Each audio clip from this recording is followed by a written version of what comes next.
po ay kantin, saka po may kantin sari-sari store, tapos po ay mga buko.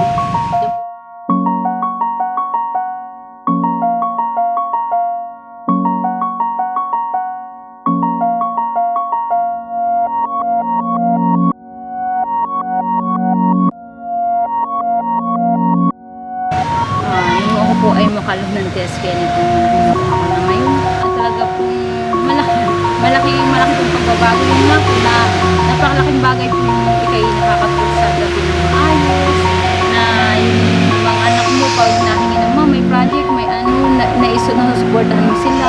Tapos po ay di syempre po yung may pangangailangan kami na nasusuportahan po namin yung mga pangangailangan namin sa araw-araw. Hindi kagaya dati na laging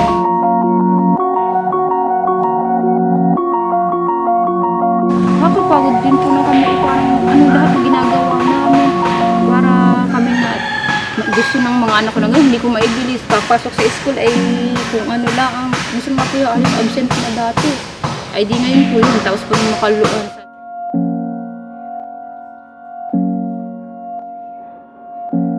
Hanggang sa tumagal, siguro po ipaikot na kapag bili ng ganun, hanggang sa lumaki. Minsan nga po sabi ko, ayos na itong mga parang mga asinso na kayo.